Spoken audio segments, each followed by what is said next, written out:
Astrologer Ramakrishna Ghosh. আমার এই channel অর্থাৎ অ্যাস্ট্রোলজার রামকৃষ্ণ ঘোষ চ্যানেলের পক্ষ থেকে জানাই আপনাদের সকলকেই স্বাগত। আশা করি ঈশ্বরের কৃপায় আপনারা সকলেই ভালো আছেন।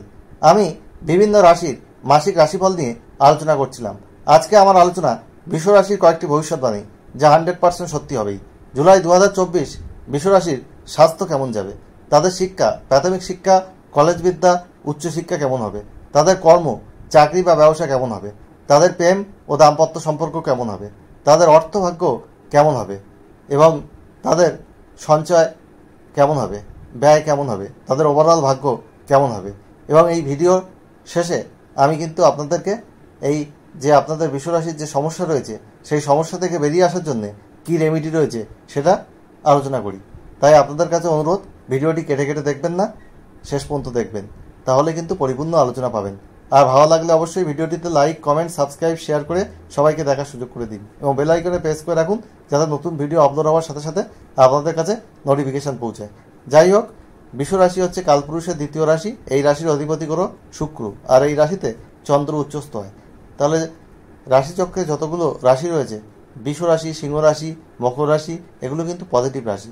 এই রাশি যদি কারো হয় এবং জন্মচার্ট যদি ভালো হয়, তাহলে কিন্তু এদের মধ্যে অনেক পজিটিভিটি আসে। এই বিশ্বরাশির মানুষ কিন্তু জেদি, একগুঁয়ে হয় এবং আত্মসর্বস্ব ভাবের জন্য এরা একটু কষ্ট পায় এবং এদের লক্ষ্য সবসময় স্থির থাকে। যেটা করব বলে সেটাই কিন্তু এরা করে থাকে। আর এরা একটু আরামপ্রিয় হয়, বিলাসী হয় এবং এদের ঘন ঘন খিদে পাওয়ার একটা টেন্ডেন্সি থাকে। এরা শৌখিন বিলাসী প্রকৃতির হয় শুক্রের প্রভাবে। যাই হোক, এই বিশ্বরাশির জুলাই 2024 সাপেক্ষে গোচর ফল। বিশ্বরাশির নবম ও দশমপতি শনি দশমে কিন্তু বক্রী থাকছে মাসের পুরো সময়টাই। 15ই নভেম্বর পর্যন্ত এই শনি কিন্তু বক্রী থাকবে এবং রাশিতে অষ্টম একাদশপতি বৃহস্পতির অবস্থান, রাশির দ্বাদশে মঙ্গলের অবস্থান এবং 12ই জুলাই মঙ্গল কিন্তু রাশিতে প্রবেশ করবে। পঞ্চমে কেতুর অবস্থান, একাদশে রাহুর অবস্থান এবং দ্বিতীয় রবি ও শুক্রের অবস্থান, তৃতীয় বুধের অবস্থান। 7ই জুলাই শুক্র কিন্তু এদের তৃতীয় গোচর করবে। 12ই জুলাই মঙ্গল রাশিতে প্রবেশ করবে। 16ই জুলাই রবি কিন্তু তৃতীয় গোচর করবে এবং 19শে জুলাই বুধ কিন্তু এদের চতুর্থে গোচর করবে। তাহলে প্রথমেই আসি স্বাস্থ্য নিয়ে। হেলথ ইজ ওয়েলথ, অর্থাৎ স্বাস্থ্যই সম্পদ। স্বাস্থ্য যদি ভালো না থাকে তাহলে কিন্তু আমাদের সাকসেস রেট কমে যায়, আমরা কোনো কাজে ঠিকমতো মনোসংযোগ করতে পারি না। তাহলে আমাদের স্বাস্থ্যের ক্ষেত্রে কিন্তু কিছু সমস্যা কিন্তু এই জুলাই 2024 দেখা যেতে পারে। পঞ্চমে কেতু, পেটের সমস্যা এবং ছোটোখাটো কিছু সমস্যা, রক্ত সম্পর্কীয় কোনো সমস্যা, স্কিন ওরিয়েন্টেড কিছু সমস্যা, এগুলো কিন্তু দেখা যেতে পারে। আপনাদের মেজাজ গরম হয়ে যাওয়া, হঠাৎ হঠাৎ আপনাদের হঠকারিতা সিদ্ধান্ত নিতে দেখা যাবে, বিশেষ করে মাসের দ্বিতীয়ার্ধে।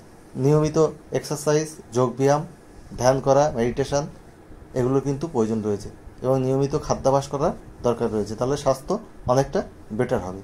আর এডুকেশনের ক্ষেত্রে বলি, আপনাদের প্রাথমিক শিক্ষা চতুর্থপতি আপনাদের কিন্তু রবি, সে কিন্তু আপনাদের প্রথমে দ্বিতীয় শুক্রযুক্ত হয়ে থাকছে, তারপরে তৃতীয় গোচর করছে 16ই জুলাই মাসের দ্বিতীয়ার্ধে এবং বুধ 19শে জুলাই কিন্তু আপনাদের রাশির চতুর্থে গোচর করছে এবং আপনাদের চতুর্থপতি রবি, পঞ্চমপতি বুধ। সুতরাং আপনাদের মাসের দ্বিতীয়ার্ধে এডুকেশনের জায়গা ভালো হচ্ছে। আপনাদের প্রাথমিক শিক্ষা ও কলেজ বিদ্যা। মাসের প্রথমার্ধে আপনাদের কিন্তু কিছু মনোসংযোগের অভাব দেখা যাচ্ছে, শিক্ষায় কিছু বাধা আপনাদের কিন্তু রয়েছে এবং উচ্চশিক্ষার ক্ষেত্রেও কিছু বাধা আসবে। আপনাদের ধীরে ধীরে উন্নতি হবে। যারা পিএইচডির কাজে, রিসার্চমূলক কাজ করছেন, তাদের উন্নতি একটু দেরিতে হবে। হয়তো আপনারা পেপার পাবলিকেশন করছেন, সেটা হতে একটু সময় লাগবে, পাবলিশ হতে সময় লাগবে। আপনাদের কিন্তু একটু ধৈর্য ধরে করতে হবে, আপনাদের পরিশ্রমী হতে হবে, আপনাদেরকে মিতব্যয়ী হতে হবে। আপনাদের এই মাসে আর্থিক জায়গায় তেমন কোনো অসুবিধা দেখা যাচ্ছে না, কিন্তু খরচ আপনাদের রয়েছে। সুতরাং আপনাদেরকে কিন্তু খরচ করতে হবে বিবেচনা করে এবং আপনাদের হঠাৎ অর্থ আসতে পারে বিভিন্ন জায়গা থেকে, সেরকম যোগও কিন্তু রয়েছে। এই মাসে কোনো ভ্রমণ বা বিদেশ ভ্রমণ না করাই ভালো। এবং আপনাদের শিক্ষা ওভারঅল ভালো রয়েছে এবং আর্থিক জায়গাও মোটামুটি ভালো রয়েছে, কিন্তু খরচের জায়গাটা একটু দেখতে হবে। কর্মের জায়গায় যারা চাকরি করছেন তাদের মোটামুটি স্টেবিলিটি রয়েছে, কিন্তু আপনাদের হঠকারী কোনো সিদ্ধান্ত নিলে চলবে না। আপনাদের যারা আপনাদের সাবঅর্ডিনেট, যারা আপনাদের নিচে কাজ করছেন, তাদেরকে একটু সম্মান দিতে হবে। তাদের সঙ্গে কোনো হঠকারী সিদ্ধান্ত নিলে চলবে না। তাদের সঙ্গে কথাবার্তা একটু ভালোভাবে বলতে হবে, না হলে কিন্তু কিছু সমস্যা তৈরি হতে পারে। আর আপনাদের পরিশ্রমের ফলে আপনাদের কিন্তু কাজের জায়গায় আপনাদের সম্মান যশ বৃদ্ধি পাবে, তবে একটু দেরিতে হবে। আর আপনাদের যারা ব্যবসা করছেন, পার্টনারশিপ বিজনেসের ক্ষেত্রে কিন্তু একটু খেয়াল রাখতে হবে, না হলে কিন্তু আপনাদের একটু সমস্যা হতে পারে। এই মাসে কোনো নতুন উদ্যোগ ব্যবসার ক্ষেত্রে না নেওয়াই ভালো। কোনো ইনভেস্টমেন্ট করার ক্ষেত্রে ভেবেচিন্তে করবেন, এবং না হলে কিন্তু কিছু অসুবিধা তৈরি হতে পারে। আর আপনাদের দাম্পত্য জীবনের ক্ষেত্রে মুখের ভাষার প্রতি একটু নজর দেবেন, আন্ডারস্ট্যান্ডিং করে চলবেন, না হলে আপনাদের কিছু মিসআন্ডারস্ট্যান্ডিং হতে পারে এবং সেটা থেকে প্রবলেম ক্রিয়েট হতে পারে। এবং প্রেমের সম্পর্ক আপনাদের মাসের শেষ ভাগে ভালো হচ্ছে, আপনাদের জীবন আরও রোমান্টিক হয়ে উঠবে, সে বিষয়ে কোনো সন্দেহ নেই। তবে আপনাদের মায়ের শারীরিক জায়গায় কিছু সমস্যা দেখা দিতে পারে, পিতার শারীরিক জায়গায় সমস্যা দেখা দিতে পারে, বা পিতা বা মায়ের সঙ্গে আপনাদের আন্ডারস্ট্যান্ডিংয়ের কিছু সমস্যা কিন্তু দেখা যাচ্ছে এই মাসে। সেক্ষেত্রে আপনাদের কিন্তু একটু খেয়াল রাখতে হবে। এবং আপনাদের ওভারঅল ভাগ্য কিন্তু মোটামুটিভাবে ভালো যাবে। তবে আপনাদের উন্নতি কিন্তু যে খুব লাফিয়ে লাফিয়ে হবে এমন নয়, আপনাদের ধীরে ধীরে উন্নতি হওয়ার যোগ রয়েছে। আপনাদের যারা আইটি সেক্টরে রয়েছেন, এমএনসিতে রয়েছেন, এবং আপনারা যারা বিভিন্ন শনি রিলেটেড ব্যবসা বাণিজ্য বা কাজকর্মের সঙ্গে যুক্ত, তাদের ধীরে ধীরে উন্নতির যোগ কিন্তু দেখা যাচ্ছে। আপনাদের দশমপতি দশমেই অবস্থান করছে, কিন্তু বক্রী রয়েছে, যার জন্য একটু দেরিতে উন্নতি আপনাদের পরিলক্ষিত হচ্ছে। আর আমি বলবো যে আপনারা সাদা রং, আপনারা সবুজ রং, আপনারা গোলাপি রং, আপনারা নীল আকাশি রং বেশি ব্যবহার করুন। যারা পড়াশুনো করছেন তারা গোলাপি সবুজ বেশি ব্যবহার করুন। যারা চাকরি বা কর্ম করছেন তারা নীল আকাশি কালার ব্যবহার করুন বেশি। এবং আপনারা একটু কালো, ধূসর এইসব রং কম ব্যবহার করার চেষ্টা করুন। এবং আপনাদের কিন্তু কনসেন্ট্রেশনের একটু অভাব দেখা যাবে বিদ্যার ক্ষেত্রে। আর আপনাদের বন্ধু জায়গা থেকে কিছু অসুবিধা আসতে পারে। পঞ্চমে কেতুর অবস্থান, আপনাদের গুপ্ত কোনো সম্পর্কে আপনারা কিন্তু জড়িয়ে যেতে পারেন। মাসের প্রথমার্ধে প্রেমের জায়গায় একটু কিন্তু সমস্যা রয়েছে, এবং গুপ্ত প্রেম এবং বা এমন কোনো সম্পর্কে আপনার জড়িয়ে পড়লেন, সেই সম্পর্কটা আপনাদের জন্যে বা আপনাদের ক্লাস অনুযায়ী কিন্তু সুইটেবল নাও হতে পারে। সেই বিষয়টা আপনারা কিন্তু সতর্ক থাকবেন। যাই হোক, আপনারা প্রতিদিন শনির বীজ মন্ত্র 8 বার পাঠ করবেন সূর্যাস্তের পর পশ্চিম দিকে মুখ রেখে।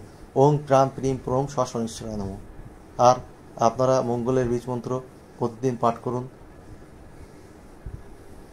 9 বার। ওং ক্রাং ক্রিং ক্রোম স্বভৌমায় নমঃ। আর আপনারা কেতুর বীজ মন্ত্র বা এমনি মন্ত্র পাঠ করতে পারেন। সহজ একটা মন্ত্র দিচ্ছি, ওং এইং রিং কেতবে নমঃ। এটা 7 বার প্রতিদিন পাঠ করবেন। তাহলে অনেক পজিটিভিটি আপনাদের জীবনে আসবে, অনেক অশুভ জায়গা থেকে আপনারা কিন্তু মুক্ত হতে পারবেন। আর রাগের মাথায় কোনো ডিসিশান নেবেন না। মাসের দ্বিতীয়ার্ধে আপনাদের রাগ জেদ বেড়ে যেতে পারে।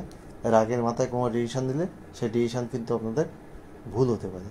আপনারা ধৈর্য ধরুন, পরিশ্রমী হন, সফলতা আপনাদের দরজায় ধাক্কা মারবে, এটা আমি বলতে পারি। আর আপনাদেরকে বলবো, আমি ওয়েল কোয়ালিফাইড অ্যাস্ট্রোলজার। আমি পিএইচডি কম্পিউটার সায়েন্সে কলেজের অধ্যাপক, গেট নেট সেট কোয়ালিফাইড। আমি অ্যাস্ট্রোলজি আমার নেশা পেশা, অন্য অন্য প্রফেশনের সাথে আমি অ্যাস্ট্রোলজিকে এগিয়ে নিয়ে গেছি সততার মাধ্যমে। আর আমি মাল্টিপল প্রফেশনের সঙ্গে যুক্ত।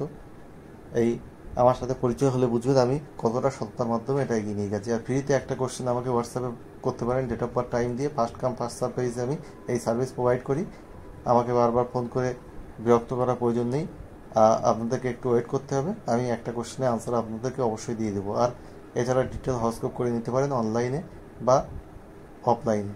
অফলাইনে করলে একটু কম হবে, অনলাইনে তার থেকে একটু বেশি, কারণ আমাকে পিডিএফ জেনারেট করে পাঠাতে হয়। আমি অন্য অ্যাস্ট্রোলজারের মতো সফটওয়্যার থেকে প্রিন্ট করে দিই না, আমি হ্যান্ড রিটেন রিপোর্ট আপনাদেরকে প্রোভাইড করি। আর আমার চেম্বারে আসলে তো আমি 1 ঘন্টা টাইম নিয়ে আসতে হবে, আমি সব কিছু লিখে আপনাদের হাতে এই রিপোর্ট আপনাদেরকে তুলে দেব, যেখানে ডিটেল রিপোর্ট অ্যানালিসিস সব।